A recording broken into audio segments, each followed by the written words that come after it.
Hoje é a nossa segunda aula do módulo Teologia Sistemática, lembrando que Teologia Sistemática abrange diversos temas, por exemplo, Trindade, Cristologia, Pneumatologia, ou seja, doutrina de Deus, doutrina de Cristo, doutrina do Espírito Santo, escatologia, heresiologia, tudo isso está englobado na Teologia Sistemática. Aí, nesse livro aqui, ele é dividido em 5 módulos diferentes. Esse primeiro módulo nós estamos falando de bibliologia, que também está dentro. Aí tem outras teologias sistemáticas que nós vamos acompanhar aí. Sendo assim, nós estamos dando início à nossa segunda aula, que traz por título o cano da Bíblia. Não é isso? A lição ela é bem pequena, é a nossa segunda lição. Quem não assistiu a aula anterior, eu postei no canal no YouTube. Aí vocês podem estar acompanhando quem não assistiu. E deve assistir para não perder. Eu vou considerar se assistido a aula. A nossa segunda aula é o cano da Bíblia ou o cano sagrado. Beleza? Tem alguém aí? Então tá bom. Quem achou pode ler em voz alta. 15, diz assim, acompanhe essa tradução aqui. Ademais, nem a circuncisão, alguma coisa, nem a incircuncisão, mas a nova criatura, e a todos que pautam sua conduta por esta norma, paz e misericórdia sobre eles e sobre Israel de Deus. Ou seja, a conduta por esta norma. Então, ou seja, na aula anterior nós falamos aí sobre bibliologia, chegamos aí a uma conclusão, porquê da origem Bíblia, nós chegamos a uma conclusão de onde veio esse nome, quando surgiu, a datação do início da Bíblia, o tempo que durou para ser entregue a nós, assim do jeito que hoje é esse presente, né, que nós temos, que é essa facilidade. Nós sabíamos que não era simples assim, era rolos, e para piorar não tinha separação, né? Ela era todo um rolo, e a pessoa lia alguma coisa lá para achar, não tinha essa facilidade, viu? Que eu pedi aqui para vocês acharem um versículo bíblico aqui, e vocês com a maior facilidade acharam. Então nos rolos não era assim. Nós aprendemos que não era toda essa facilidade que nós temos. Então, o texto a qual hora nós lemos aí, mais um texto aí de Paulo, alertando que ser circuncidado ou não, nada disso importa se nós não aceitarmos a graça, se nós não aceitarmos a Cristo verdadeiramente como nosso Senhor e Salvador. Nós não devemos se apegar a costumes, porque costumes, isso não vai salvar ninguém. Não é que ele é daltônico, mas ele não enxerga como, ele enxerga almas, ele vê almas. Ministério de mulher, a Bíblia vai diversas vezes quando ele não vê homem e mulher, ele vê almas. Então Cristo não está, é homem e mulher, mas diversas vezes a mulher, muitas vezes era deixado de lado. Na Bíblia mesmo não vai nos relatar isso. Só que Cristo, ele não vê homem e mulher, ele vê almas. E para Deus uma alma vale mais que o mundo inteiro. Para Deus uma alma é muito mais importante do que qualquer coisa nesse planeta. Então, lembrando que hoje é um tabu, né, esse negócio, pastora fulana, isso dá um problemão, que tem gente que não aceita, mas eu estou para dizer para vocês que Cristo vê alma, e alma é importante. O ministério de Cristo todinho, 70% era mulher. O Novo Testamento está composto de mulheres que abriram as portas para a igreja. Se você ler lá em Romanos capítulo 16, você vai ver, a maioria era mulher. E outra, quando vai falar, por exemplo, de Priscila, que era a esposa de Áquila, o normal seria Áquila, né? Saudações a Áquila e também a sua esposa Priscila. Lá não está. Saudações a Priscila, né? Que concedeu a casa para que nós cultuássemos. E tem diversas outras coisas assim também. Então, o interessante é que nós aceitamos a Cristo cremos que a graça ela é suficiente, ela vai além.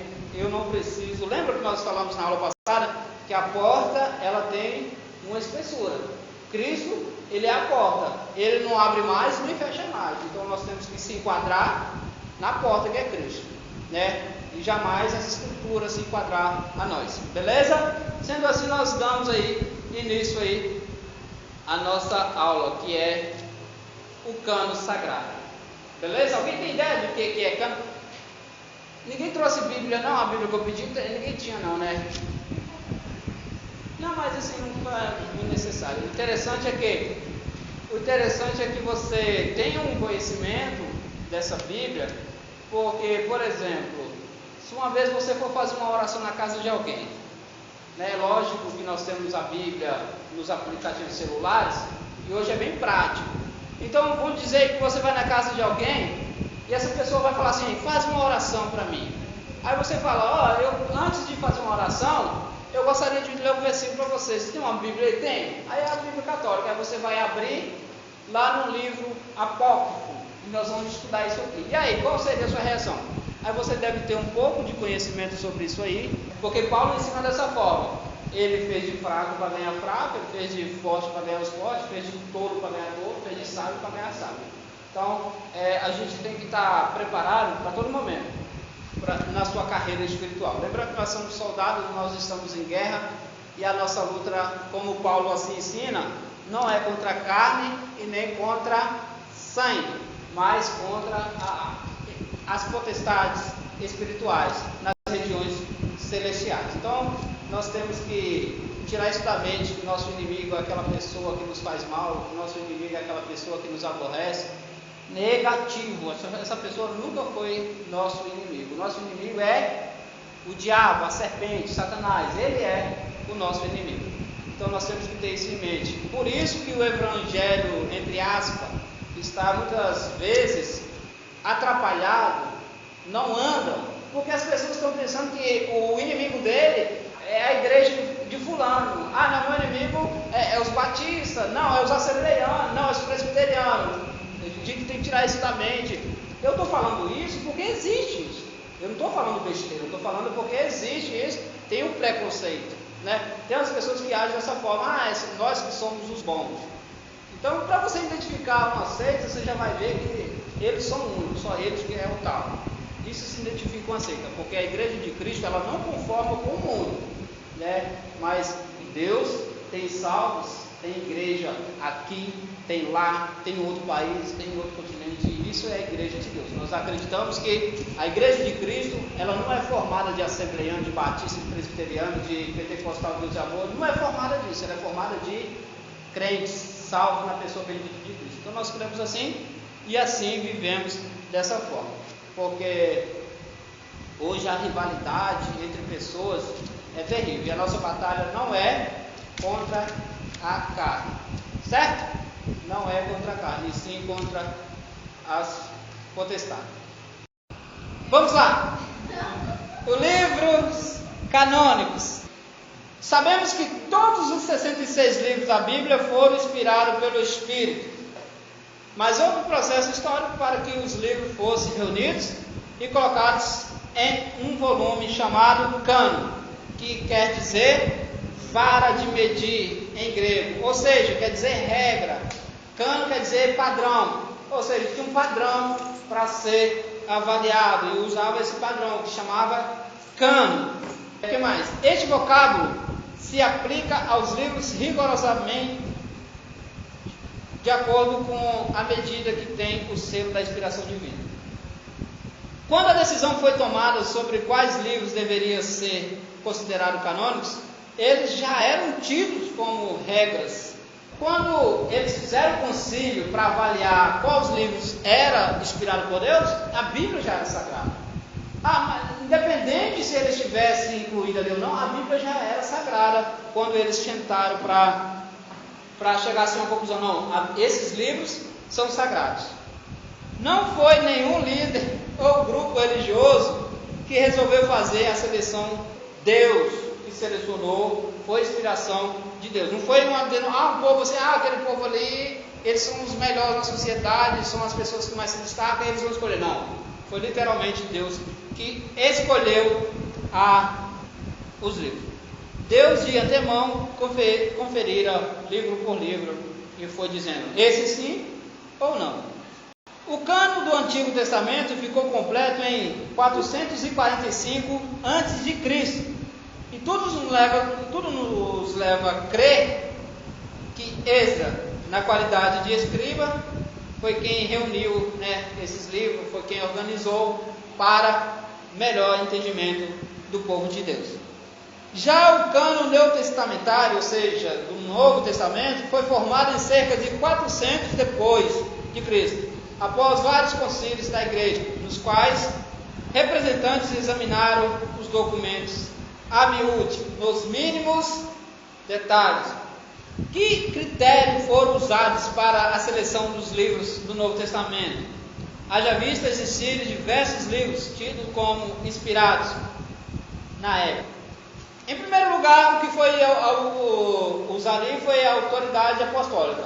Os homens que conviviam com Deus, esses homens tinham conhecimento do que Jesus Cristo tinha ensinado.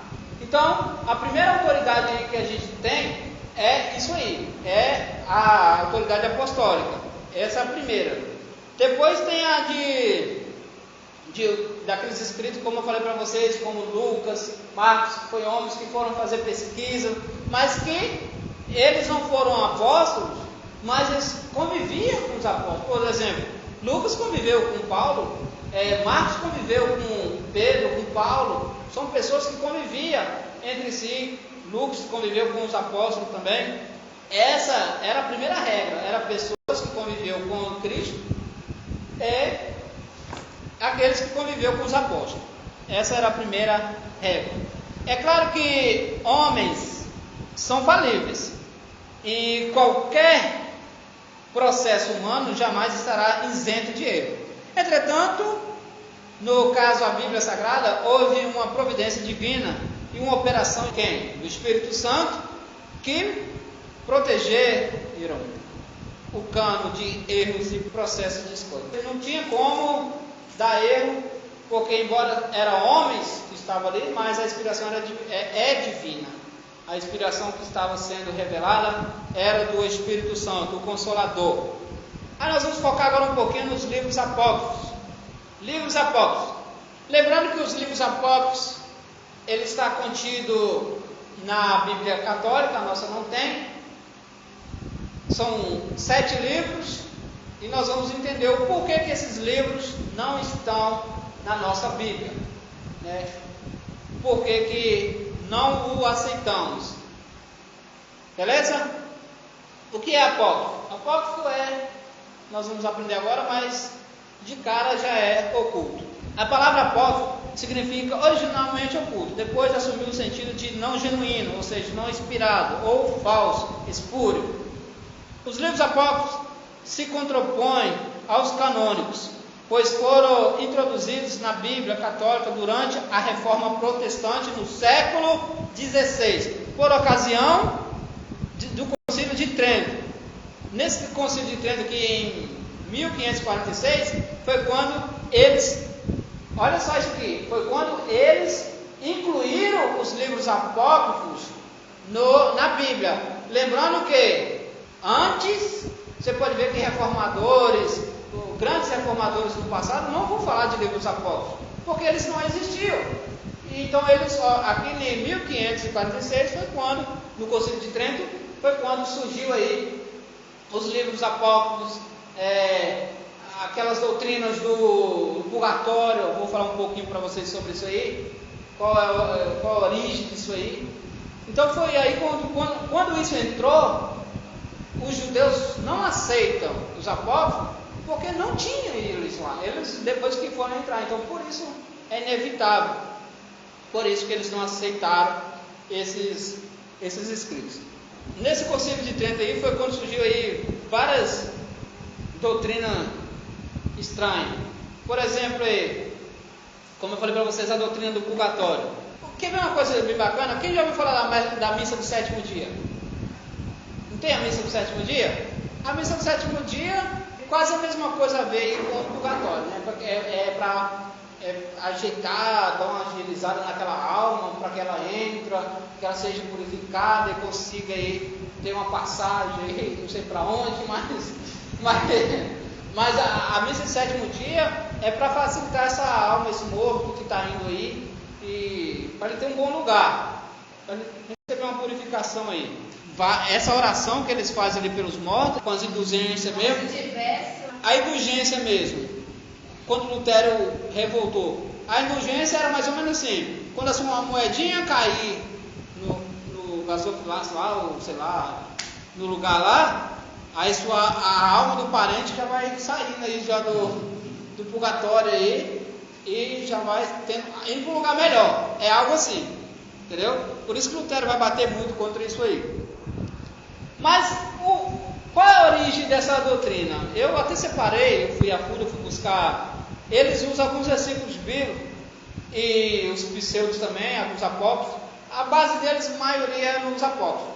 Só que nós vamos entender o porquê a Bíblia condena esses livros, por causa que eles se contrapõem, eles costumam ir contra a Bíblia em alguns sentidos. Mas a doutrina do purgatório é aquela que está baseada lá em Mateus 12:31. Outros pecados e blasfêmias serão perdoados aos homens, mas a blasfêmia contra o Espírito Santo não será perdoada. Outro, lê o próximo. E se qualquer disser alguma palavra contra o Filho do Homem, ser-lhe-á perdoado, mas se alguém falar contra o Espírito Santo, não lhe será perdoado, nem neste século, nem no outro. Nem nesse século. Qualquer palavra falada contra o Filho do Homem é perdoada, mas quem blasfemar contra o Espírito Santo não terá perdão nem nesse século e nem no outro. A vida após morte. Aí que bagunça tudo. Que isso é uma doutrina antibíblica, contra a Bíblia. Aí por isso tem a doutrina do purgatório, tem a doutrina porque dependendo do que a pessoa fazer, eles conseguem reverter lá um pouco. Mas, como vocês conhecem muito bem, a palavra de Deus, o que está escrito lá em Hebreus, capítulo quanto? Passou disso, juiz eterno. Em Teologia Sistemática 5, que no Espiritismo, você tem o Nirvana, o Karma, e você vai atingindo. Você morreu uma vez, aí se você não for uma pessoa legal, aí você tem que voltar numa outra coisa, por exemplo, sei lá, uma árvore para produzir oxigênio, ou sei lá, um cachorro, um animal, ou um mendigo. Se você é nobre, você tem que morrer e voltar até você atingir o Nirvana. Isso nós vamos falar muito, Teologia Sistemática 5, é bem bacana, é assunto bom de falar. Reencarnação. Ele cria uma esperança que tira a nossa esperança de vida eterna. Você cria uma esperança que você, que mesmo depois da morte você vai ter uma nova chance, quando na verdade diz que quando a vida, a esperança. Mas depois acabou. E a Bíblia condena, né, qualquer prática espírita. E nós vamos falar muito disso em Teologia Sistemática 5. Nós estamos só apenas no 1, então tem muita água para falar. E é muito bom. Vocês vão aprender muita coisa sobre budismo, espiritismo, algumas seitas aí que dizem neopentecostais, e ele se baseia nisso aí, nesse versículo aí. Mas a gente sabe que quando fala que não tem perdão nem nesse século nem no vindouro, porque quem passa desse século de lá sem perdão já era, não tem mais perdão, nem de maneira nenhuma.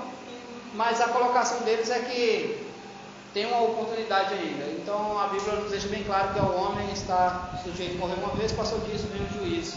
E no juízo não tem inocente.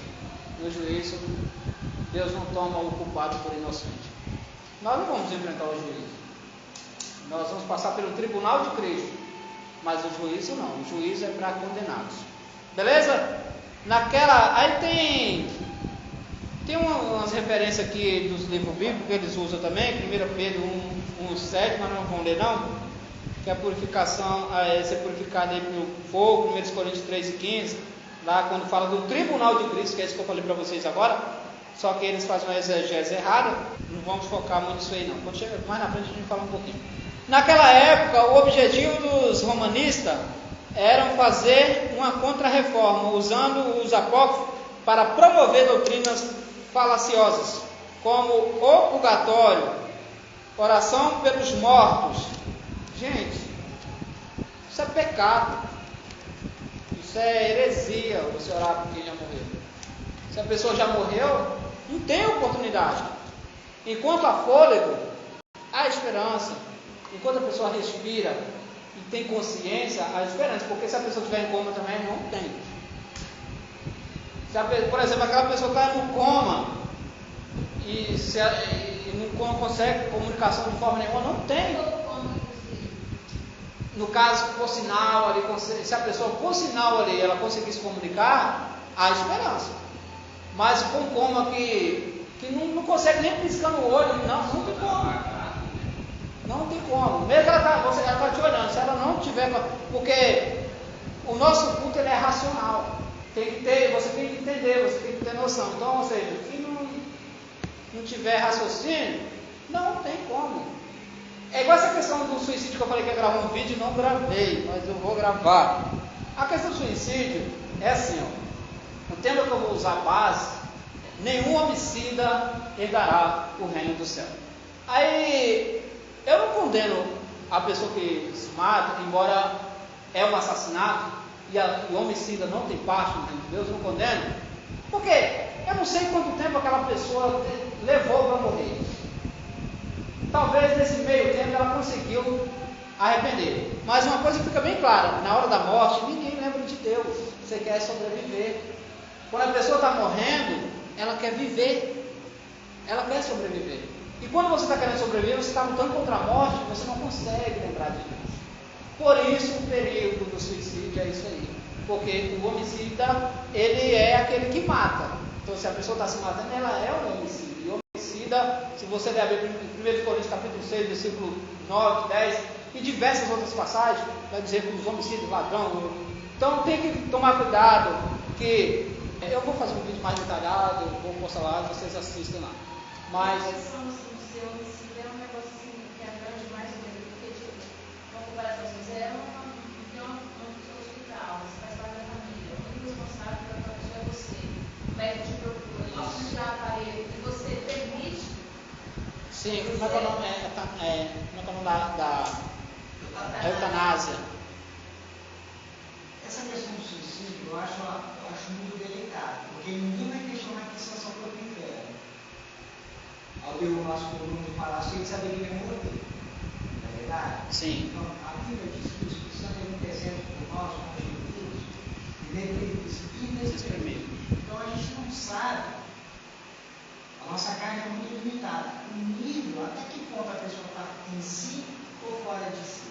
No caso do coma, eu passei por isso. Eu bati o carro, fiquei 16 dias do outro lado. Os médicos, por 3 ou 4 vezes, tentaram convencer meu pai a estudar o aparelho. E desligaram. Durante 4 minutos, meu coração parou. Parou o coração, parou a respiração, parou tudo. E eles abriram meus olhos com os dedos e batiam por dentro do meu olho. Para provar para o meu pai que o meu cérebro já era. E aquele equipamento não tinha no coração batido. E meu pai não aceitou. E eu coloco 16 dias depois. E tá aí. E aí? Deixa eu falar. Eu sei que eu ia para o inferno, isso não há dúvida, porque eu não tinha conhecimento. Não tinha aceitado isso. Mas você imagina uma coisa.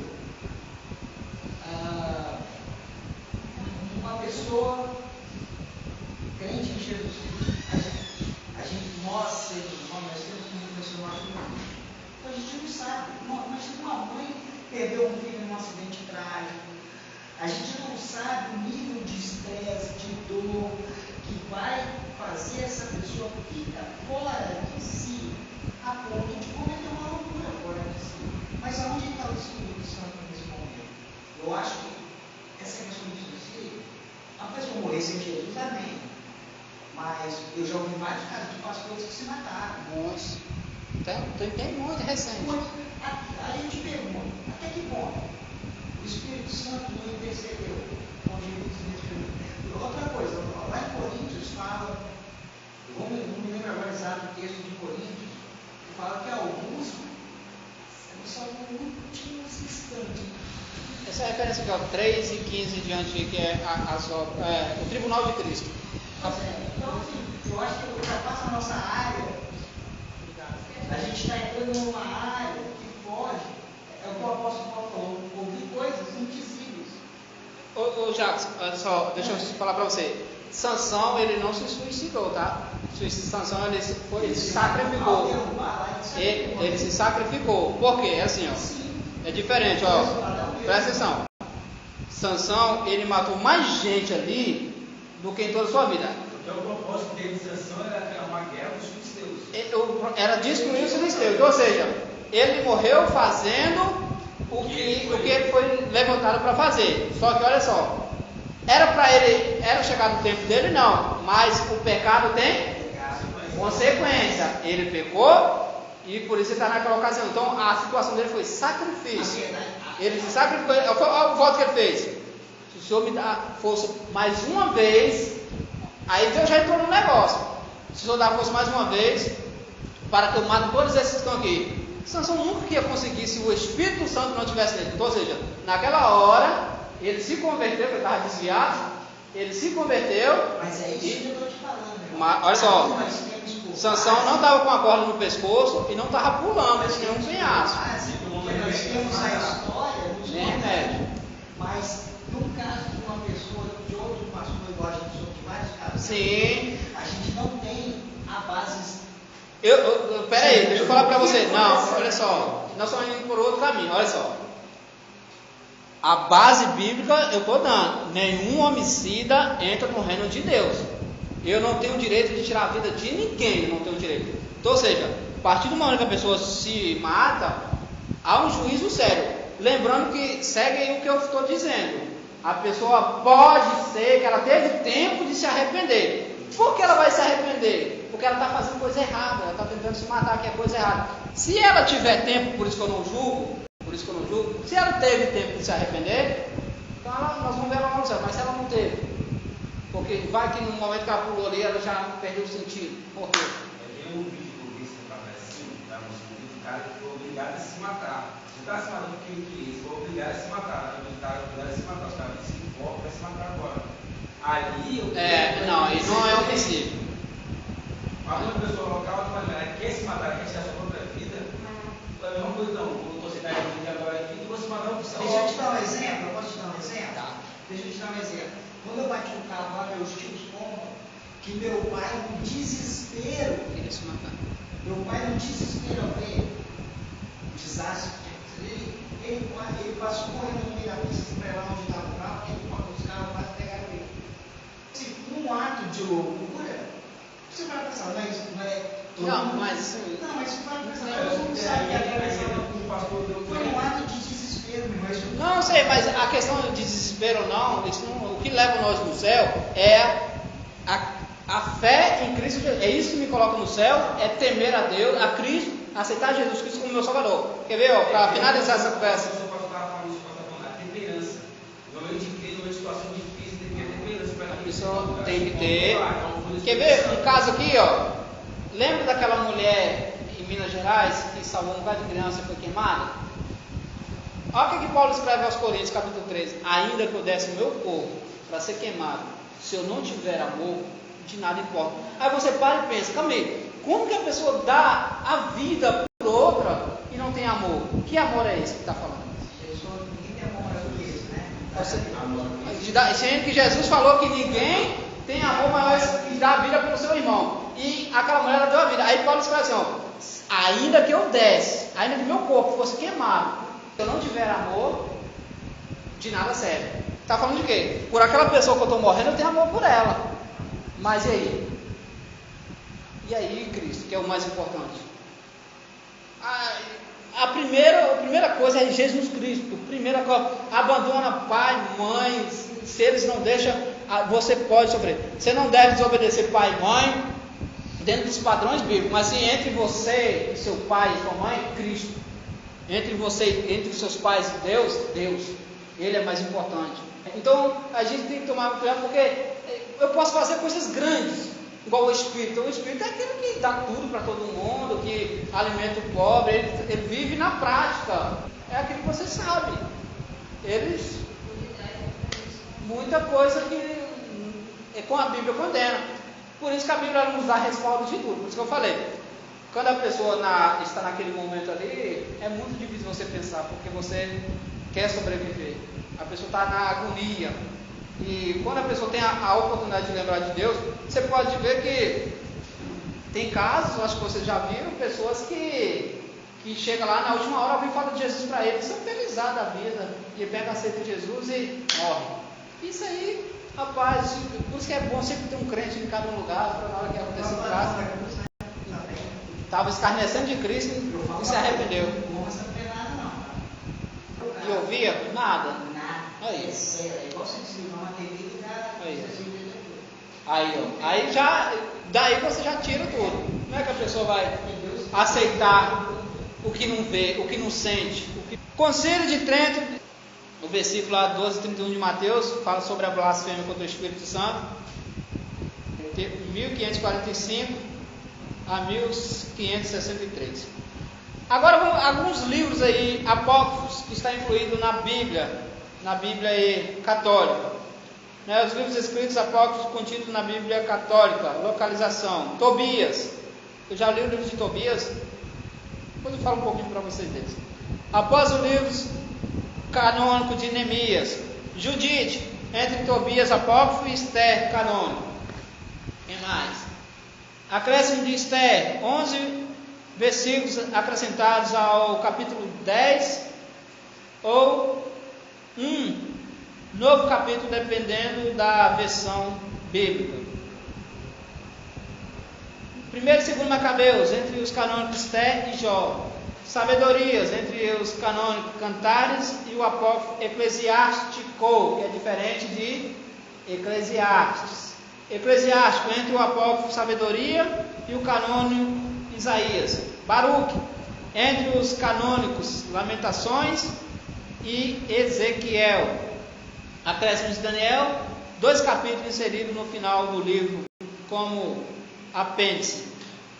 Nessa Bíblia aqui ela tem, marquei para vocês, marquei uma vez, essas partes eu até sublinhei aqui, deixa eu jogar aqui para não perder mais. Esses aqui são os canônicos, lembrando que eles são tudo no Velho Testamento. Essas partes estão marcadas aqui, e no Novo Testamento não tem nada disso. Eles como falei para vocês, eles foram acrescentados em Trento, no Concílio de Trento.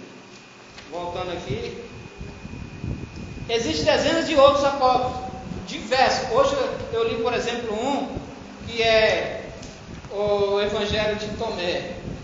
Nossa, se vocês verem como é que são esse Evangelho, que não estão na Bíblia, pertencentes a outros períodos neotestamentários.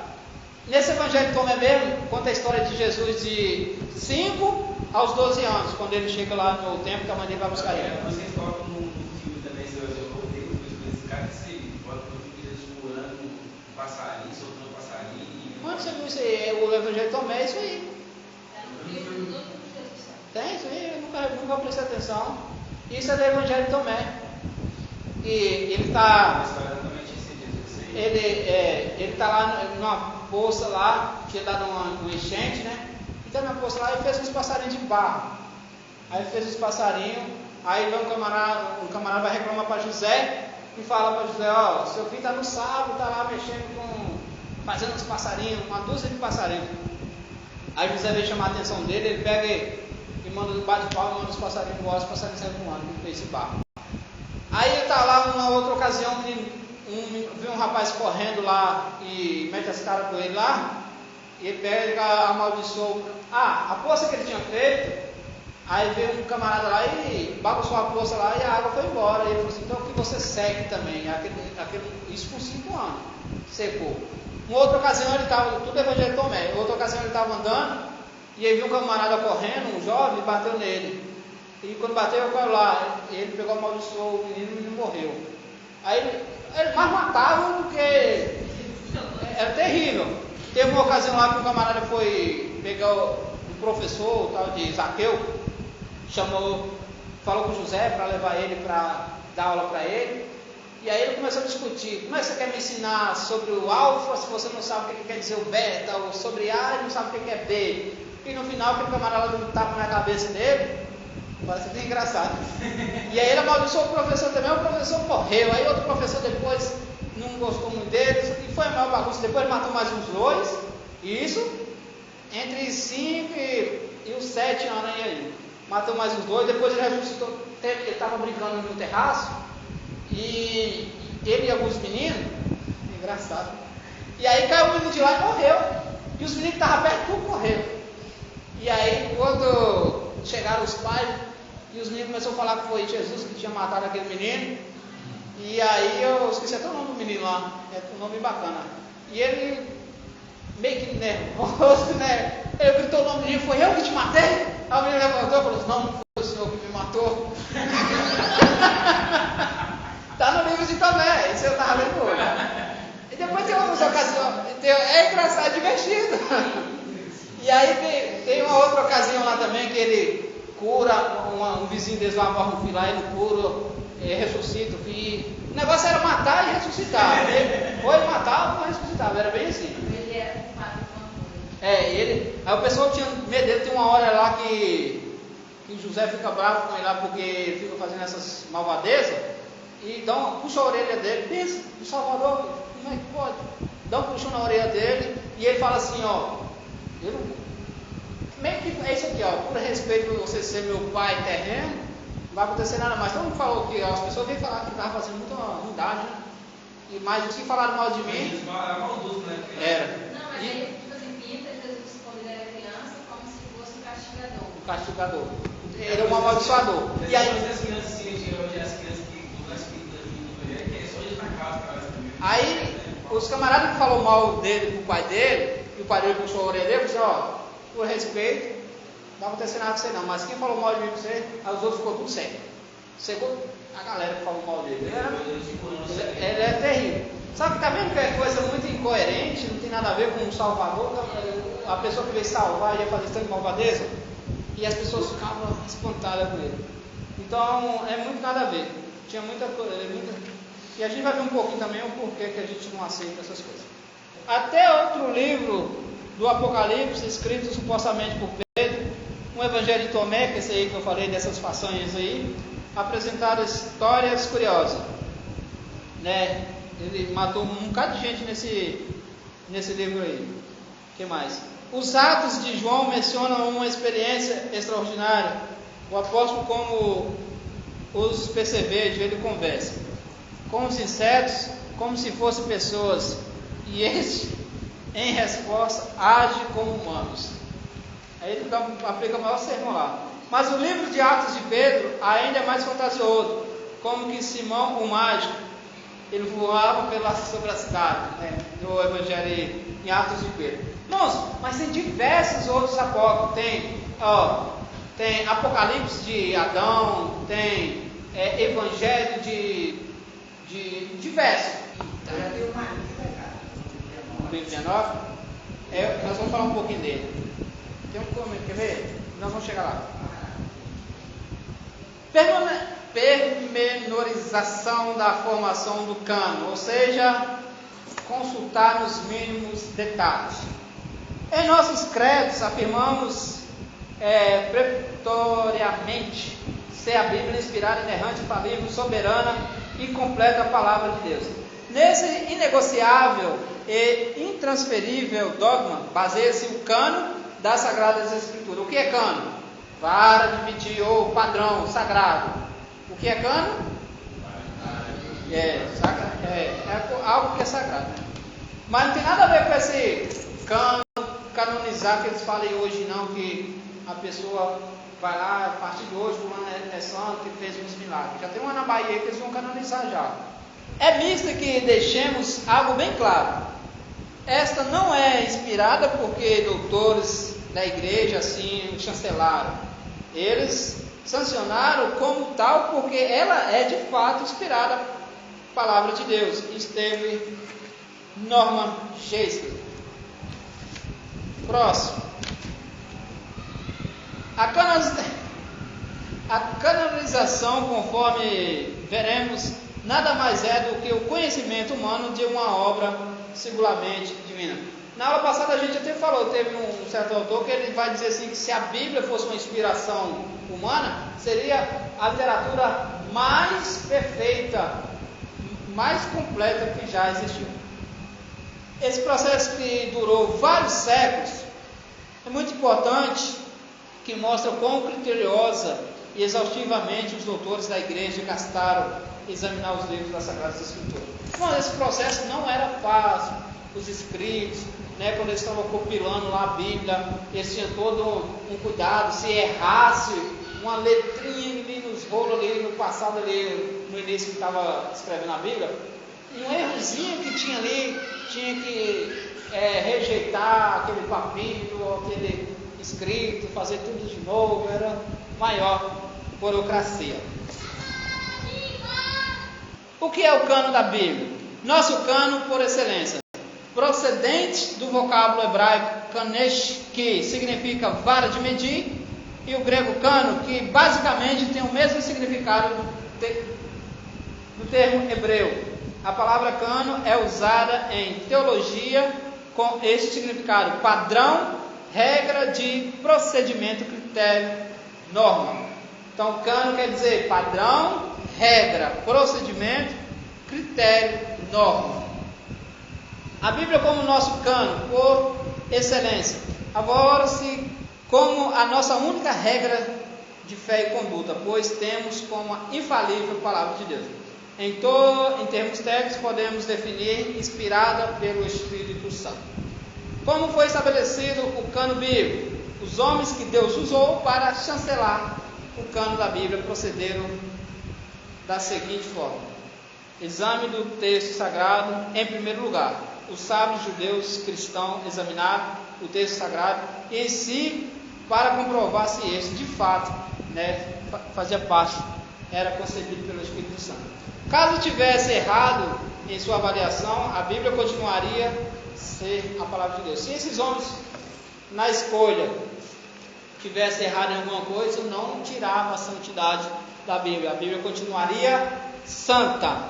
Considerando que a Bíblia foi escrita por aproximadamente 40 escritores, temos de responder a seguinte pergunta: houve absoluta concordância entre os autores? O que mais?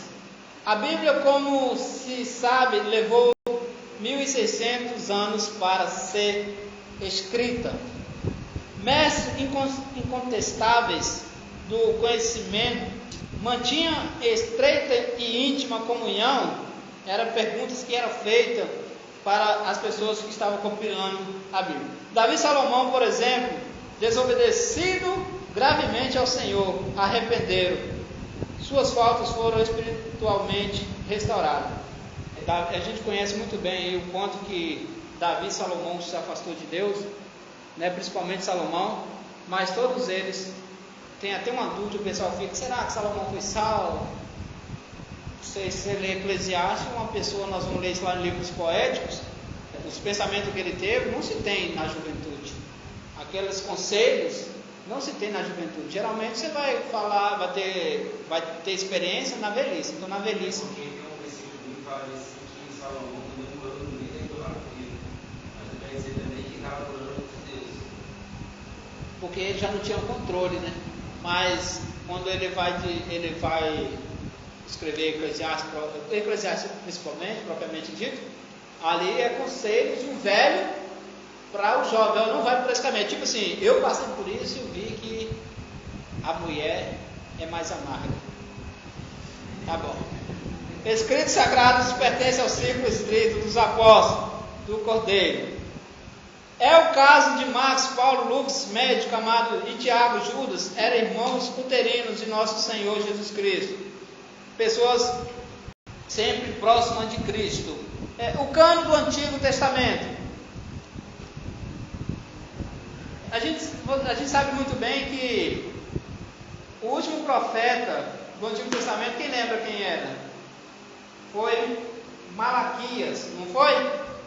Depois teve um intervalo interbíblico aí de 430 anos aproximadamente, não é isso? 430 anos. O seguinte concílio judaico de Jamia, realizado na atual cidade israelense de Jope, teve um caráter mais formal que o dogmático, considerando que os filhos de Israel da diáspora, o que é diáspora? É deslocamento forçado de pessoas, ou seja, quando o pessoal era levado para o exílio. Sempre tiveram o texto massorético. O que é massorético também? É o texto da Bíblia Universal, ou seja, o Tanakh, os escritos bíblicos, né, os originais. O cânon do Novo Testamento. Em virtude da complexidade da igreja cristã, o cânon do Novo Testamento demorou um pouco mais para ser definitivamente estabelecido. Em 367, o bispo Atanásio, conhecido como o pai da ortodoxia cristã, alista umas de suas cartas, os 27 livros que compõem o Novo Testamento. Os concílios de Hipona, realizado em 393, e o Cartago, convocado de 397, ambos no norte da África, ratificaram a lista elaborada por Atanásio. Então, Atanásio foi um camarada que somou muito, né, para que a Bíblia chegasse ao ponto que estamos hoje. Estou correndo um pouquinho aqui. Tanto os 39 do Antigo quanto os 27 do Novo Testamento são comprovadamente de origem divina, foram inspirados pelo Espírito Santo. Quem é o autor da Bíblia? Fala alto. Quem? Quem é o personagem principal? E o intérprete? Que fique claro isso.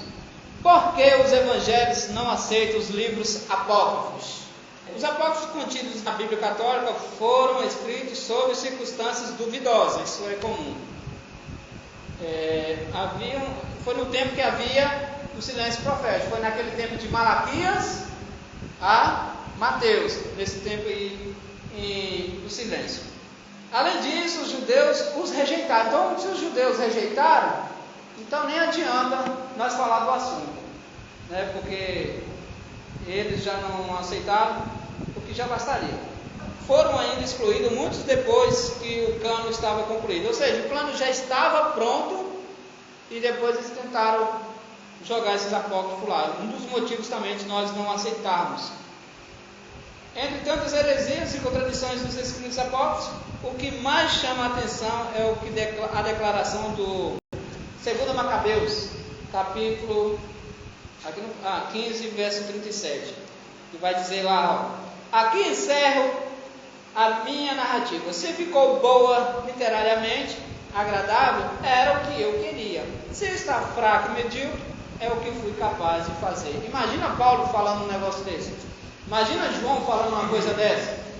Aqui é o Apocalipse que o Senhor me deu. Mas se ficou bom, era o que eu queria passar. Mas se ficou bem, é o que deu para me fazer. Tipo, entenda como você quiser. Ou seja, a minha capacidade foi essa. Entende? Só que uma das reprovas, mas tem diversas, como a doutrina aí de orar pelos mortos, que é contra a Bíblia também. Fala.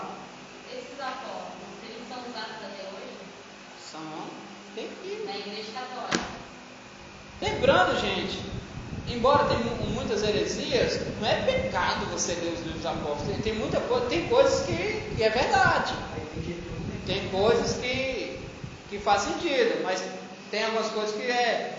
Aí o que acontece? Mas uma coisa interessante também é os pseudos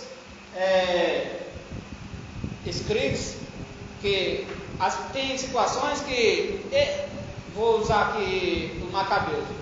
Não é porque foi Macabeus que escreveu, porque eles usavam nomes populares na época, né? Eles tinham um livro para escrever, aí o nome mais comum, que é uma pessoa que se destaca mais. Por exemplo, se hoje eu escrever um livro, aí eu não vou colocar meu nome porque eu sou famoso, ninguém me conhece. Então, ao invés de eu colocar meu nome, eu vou colocar Machado de Assis, por exemplo. Então, muita gente vai ler porque já conhece, não é? Então, era mais ou menos isso. Eles pegavam aquela pessoa que se destacava e colocava lá o nome dessa pessoa para o pessoal ler. Porque se for falar Isaú, autor aqui Isaú, eu vou ler de Isaú, sei lá quem é Isaú. Então era mais ou menos assim. Mas é interessante você ler, que você extrai muita coisa. Você extrai muito conhecimento, se você deixar de lado aí as heresias que é aplicado, né? Deixa eu ver onde estava. Um exame dos apócrifos não deixará dúvidas acerca do porquê os evangelhos rejeitam os escritos no período intervivo durante os 400 anos que esteve em silêncio a voz profética. Grande parte dos seus autores são desconhecidos, é isso que eu acabei de falar para vocês. Eles usavam um nome mais comum para a época. Apesar de suas relativas importâncias históricas e de certo valor moral e religioso que possuem os apócrifos, não pode ser comparado com os escritos canônicos. Lembra? Eles têm algum valor, eles vão somar alguma coisa que você lê, vai te ajudar em algo, dependendo do que você estiver lendo, mas eles não podem ser comparados. Na aula passada a gente falamos sobre isso aí, a questão de eu pegar livros seculares e comparar ele a nível da Bíblia. Isso é heresia, não tem livro para ser comparado com a Bíblia, não existe. Nós temos o nosso livro e a Bíblia é um apoio. Isso é conversa fiada. A Bíblia é a nossa regra literal de fé. Nosso manual é nossa bússola, né, para chegar até o céu. Jerônimo, que se teve a versão da Vulgata, a Vulgata também é o grego traduzido para o latim, através de Jerônimo. Fez distinção entre os escritos canônicos, úteis para o estudo privado, enfatizando aqui, Jerônimo vai enfatizar sobre os livros canônicos, a grandeza. Mas ele vai falar também sobre os apócrifos, considerando úteis para o estudo privado, né? Para exemplo de vida, instrução e costumes, mas não para estabelecer qualquer doutrina. Não pode. Aí tem um escrito nesse livro aqui que não faz muito sentido não, que é esse aqui de baixo, Jesus e os escritos, não, que em parte de fala de Jesus sim. Jesus e os escritos do Novo Testamento, em contraposição, jamais citaram um livro apócrifo, não deixando dúvida acerca da sua não inspiração. Jesus nunca usou. Você pode ver que Jesus usava sempre os escritos, maioria de Moisés, né? Pode ver que ele vai usar sempre os escritos de Moisés. Mas existe, por exemplo, foi um que ele citou, os escritos de Enoque. Uma coisa eu não vou focar nisso, na outra hora eu falo mais. Por exemplo, quando Moisés fala a respeito de riscar o nome, isso era um costume do Egito, esse negócio de riscar o nome. Uma outra ocasião eu explico melhor para vocês, porque quando chegava uma dinastia, um reinado, o foco era apagar o nome do faraó anterior, o faraó de agora nem lembrar dele.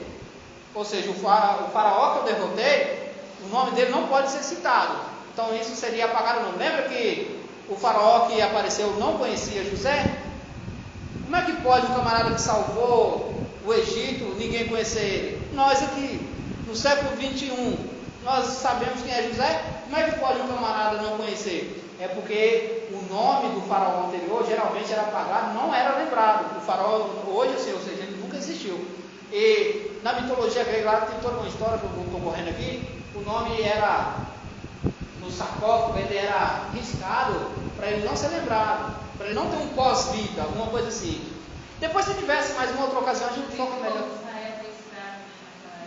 De muitas coisas, por exemplo, uma coisa também que Salomão fala, a questão do fio de prata, sobre o fio de prata.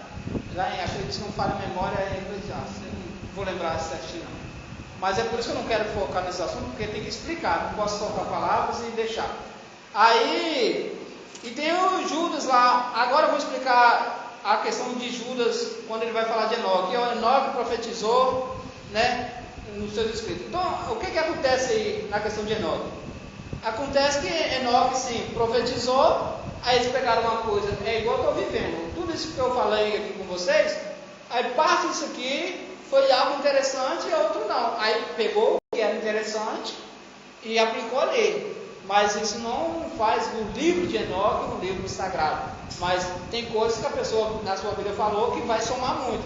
E isso foi pegado, é por isso que Judas vai relatar escrito aqui, escreveu Enoque. Então, mas isso não faz do livro de Enoque canônico, inspirado. Não, algumas citações que fizeram que acaba sendo aceita nos escritos. É igual isso que a gente está falando aqui. Você vai ver, por exemplo, o livro de Tobias aí mesmo. O livro de Tobias conta a história de Tobi, né? Era um senhor, e ele gostava muito de quando morria uma pessoa que ficava jogada para lá, eles pegavam esses mortos e sepultavam esses mortos, esse Tobi. E vai acontecer bastante coisa na vida dele. Lá numa ocasião vem um anjo, um arcanjo, Rafael, e esse arcanjo ele vem, e Tobias é o filho de Tobi, vai numa jornada com Tobias, e aí nessa jornada tem algumas feitiçarias lá que ele ensina lá.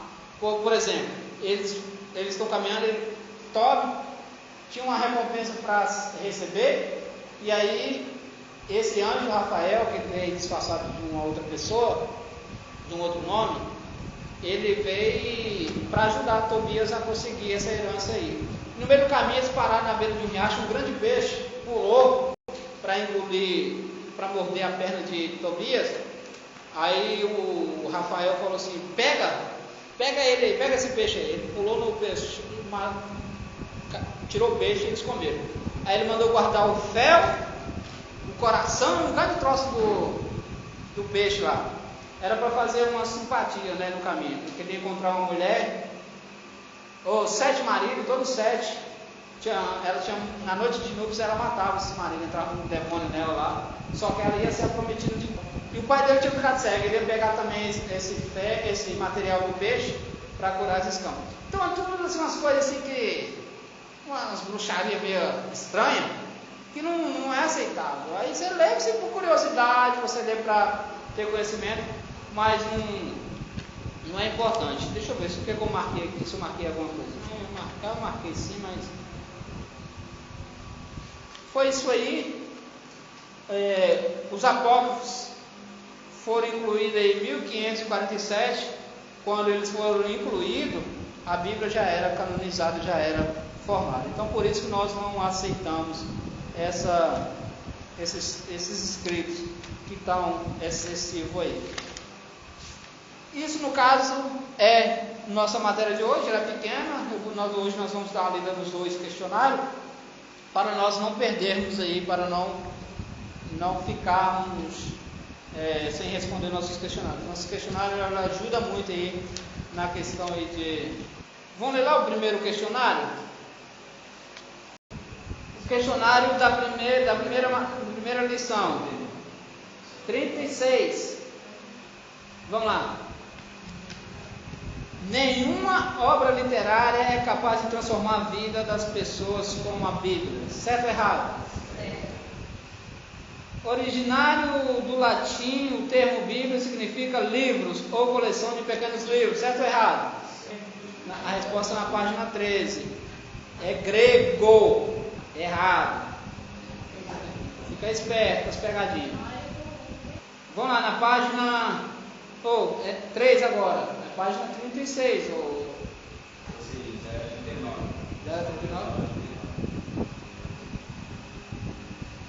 3. A palavra Bíblia é o plural de biblos. Os gregos assim chamavam os rolos aos quais escrevia suas obras. Certo ou errado? Vamos lá. A palavra Bíblia é o plural de biblos. Quem estava na aula passada tem que saber isso aí. Os gregos assim chamavam o rolo nos quais escrevia suas obras. Certo ou errado? Tá certo, gente. É biblos. Biblos é o plural de livros. 4. A Bíblia grega escrita em hebraico só tem o Antigo Testamento, que se divide em 3 seções: Torá, Lei, Neviim, os profetas, Ketuvim, os escritos. Certo ou errado? A Bíblia grega Ainda é escrita em latim. mas ainda é pegadinha ainda. A Bíblia, a resposta correta é a Bíblia judaica. Escrito em latim. A resposta é errada. Colocar aí o é. Jesus é o tema central das Escrituras e aparece em todos os seus livros, direta ou indiretamente. Certo ou errado? Os ortodoxos afirmam que a Bíblia é a palavra de Deus. Certo ou errado? Então beleza, vamos no próximo questionário. E aí ficou como então? Certo, errado, certo, errado, certo, certo. Você ouviu, né, Érica? Errado é a 3. Não, errado é a 2 e a 4.